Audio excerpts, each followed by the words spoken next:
Consequently, the bill is passed by the Assembly by not less than two-thirds of the total membership of the Assembly. ایک dictatorship اور بادشاہت کے درمیان کی کوئی چیز بن گئی.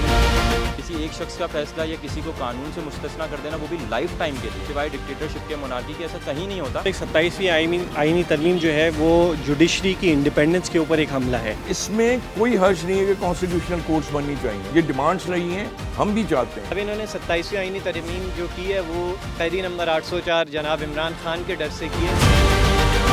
مگر اب مارشل لاء کا ٹرینڈ چینج کیا گیا ہے. بیسکلی اگر ہم یہ کہیں کہ ہم ہائبرڈ مارشل لاء میں ہے تو یہ غلط نہیں ہے. پاکستان میں 27ویں آئینی ترمیم منظور ہو چکی ہے، جو ملک کے سیاسی اور دستوری نظام میں ایک اہم تبدیلی کے طور پر دیکھی جا رہی ہے. یہ ترمیم نہ صرف قانونی دائرہ بدلتی ہے بلکہ مستقبل کے سیاسی تناظر پر بھی گہرا اثر رکھتی ہے. وکلا برادری اور اسٹوڈنٹس کے اس ترمیم کے حوالے سے کیا خیالات ہیں، آئیے جانتے ہیں.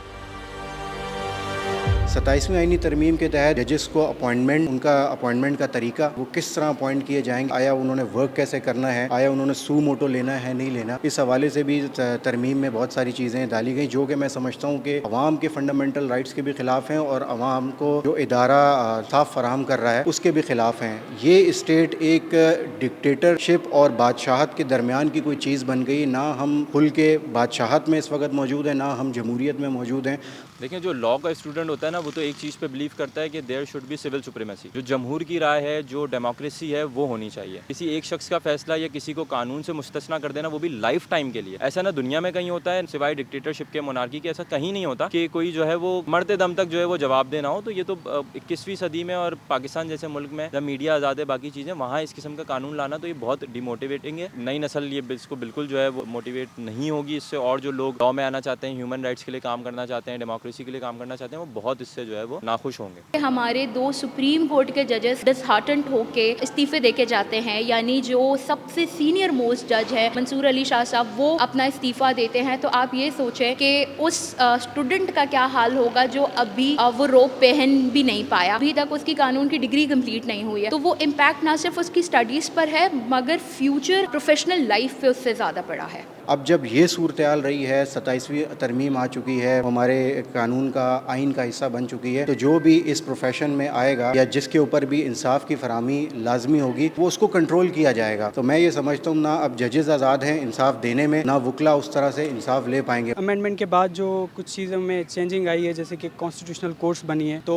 وہ ایک حساب سے بہتر فیصلہ ہے، کیونکہ پہلے ہی جوڈیشری پہ بہت بوجھ تھا، کافی زیادہ کیسز تھے. اب جو کچھ کیسز ہیں وہ کانسٹیٹیوشنل کورٹ دیکھے گی، اور اس کے علاوہ جو چیزیں دوسرے آرٹیکلس میں چینج ہوئی ہے وہ بھی کچھ بہتر ہیں. اور جو طریقہ کار تھا 27th امینڈمنٹ کو پیش کرنے کا، جو ہے ڈرافٹ، وہ 2 دن پہلے دکھایا گیا، اس پہ کوئی سفیشینٹ اس پہ ڈبیٹ نہیں ہوئی. یہ چیز اگر صحیح سے ہوتی تو یہ بہتر تھا. ایک 27ویں آئینی ترمیم جو ہے وہ جوڈیشری کی انڈیپینڈنس کے اوپر ایک حملہ ہے. جس نازک دور سے ہم گزر رہے ہیں اس میں ٹرانسپیرنسی، شفافیت کی بہت ضرورت ہے. اور 27ویں آئینی ترمیم ہو یا 26ویں آئینی ترمیم ہو، جس طریقے سے یہ آئینی ترمیم جو ہے وہ منظور کی گئی ہے، وہ خود ایک سوالیہ نشان ہے. اس کے علاوہ 27ویں ترمیم کے بعد جو ہے وہ جوڈیشری کی انڈیپینڈنس جو ہے اس کے اوپر ایک بہت بڑا سوالیہ نشان آ گیا، جس کی وجہ سے آپ نے دیکھا ہوگا کہ جسٹس منصور علی شاہ صاحب نے جو ہے وہ احتجاجاً ریزائن کیا ہے، اور ایکسپیکٹڈ ہے کہ کچھ اور ریزگنیشنز جو ہیں وہ چیف جسٹس جسٹسز کے جو ہیں وہ ہو سکتا ہے کہ آنے والے دنوں میں جو ہے وہ آ جائیں. 27ویں آئینی ترمیم صرف اور صرف ایک شخصیت کے ڈر سے انہوں نے کی ہے. اس سے پہلے انہوں نے 26ویں آئینی ترمیم کی تھی، جس میں انہوں نے عوام کو کنٹرول کرنے کی کوشش کی تھی، اور کچھ صحافیوں کو بھی جو اپنی مرضی کی بات کہتے ہیں. اب انہوں نے 27ویں آئینی ترمیم جو کی ہے وہ قیدی نمبر 804 جناب عمران خان کے ڈر سے کی ہے، کیونکہ انہیں یہ ڈر لگا ہوا ہے کسی طرح عمران خان باہر آ جاتے ہیں تو انہیں چھوڑیں گے نہیں. تو انہوں نے صرف اور صرف ان کے ڈر سے ہی یہ امینڈمنٹ کی ہے. آج سے پہلے ہمارے یہاں کئی بار مارشل لاء لگا اور بہت کم ٹائم ہمیں ڈیموکریٹک ایئرز ملے ہیں، مگر اب مارشل لاء کا ٹرینڈ چینج کیا گیا ہے. بیسکلی اگر ہم یہ کہیں کہ ہم ہائبرڈ مارشل لاء میں ہے تو یہ غلط نہیں ہے. کانسٹیٹیوشن میں، ہمارے کانسٹیٹیوشن آف پاکستان 1973 میں سیپریشن آف پاور کا کانسیپٹ دیا گیا ہے. دنیا میں 2-3 ہی ماڈیولز ہیں، recognize modules, fusion of power اور سیپریشن آف پاور. ہر ادارے کا اپنا اپنا رول ہے. ایک ادارہ، ایک آرگن، اسٹیٹ کا آرگن اگر دوسرے اسٹیٹ کے آرگن میں انٹرفیئرنس کرے گا یا دوسرا تیسرے کے انٹرفیئرنس کرے گا تو وہ سیپریشن آف پاور کا کنسیپٹ جو ہے نا وہ ڈائلیوٹ ہو جائے گا، وہ پھر کنورٹ ہو جائے گا فیوژن آف پاور میں. اس میں کوئی حرج نہیں ہے کہ کانسٹیٹیوشنل کورٹس بننی چاہیے. یہ ڈیمانڈس رہی ہیں، ہم بھی چاہتے ہیں, لیکن کانسٹیٹیوشنل کورٹس آپ بنا کر پھر ان پہ ججز کے بٹھانے کا طریقہ جو ہے, معذرت کے ساتھ کانسٹیٹیوشنل پٹیشنز میں سب سے بڑا فریق کون ہوتا ہے؟ گورنمنٹ ہوتی ہے. رسپونڈنٹ جو ہوتا ہے وہ گورنمنٹ ہوتی ہے. اگر گورنمنٹ خود اپنے ہی ججز بٹھائے, پھر انہی کے پاس پاور ہو ٹرانسفر اور پوسٹنگ کے, تو آپ کیا کریں گے ان کو؟ پھر گورنمنٹ کے خلاف وہ ڈیسیژن کیسے آئیں گے؟ یہ بدقسمتی ہے. آئینی عدالت کیا ہے؟ آئینی عدالت ایسے ہے جیسے یہاں پہ جو اے سی اسسٹنٹ کمشنر لگتے ہیں, جو مختار کار لگتے ہیں, ایسے لوگ ہوں گے جو آئینی عدالت میں بیٹھیں گے, جو 2 لائن میں آپ کا فیصلہ کریں گے, ڈسمس, آپ کا چہرہ دیکھ کے فیصلہ کریں گے. اس ملک میں 2 لوگ سپریم ہیں, باقی عوام جو ہے نا وہ اس آئینی ترمیم کے بعد بالکل بھی نہیں بچی.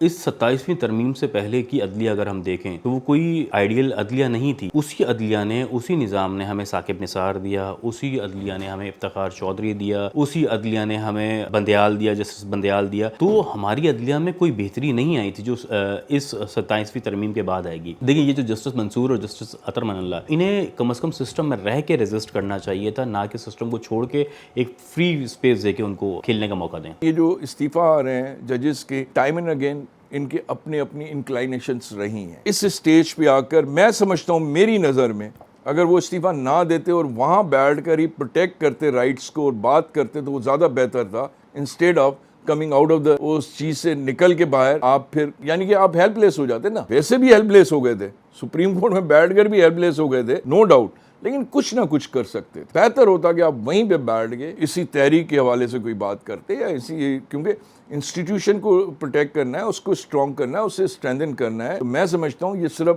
وکلا کا کام نہیں ہے, ججز کا کام بھی ہے. ججز صرف استعفیٰ دے کر بری زمانی نہیں ہو سکتے. ایک شخص کا جو ہے نا وہ خوف ہے, عمران خان, اس کا ڈر ہے. اب اس نے معافی بھی نہیں مانگی, کوئی حسرت بھی پوری نہیں ہوئی. اب جو ہے, اب ایسا کوئی بندہ لایا جائے جس کا نام عمران خان رکھا جائے, پھر اس سے جو ہے نا معافی منگوائی جائے, تو آخری حسرت جو ہے نا وہ پوری ہو جائے. لیکن مجھے نہیں لگتا کہ وہ ان کی وہ حسرت پوری ہوگی.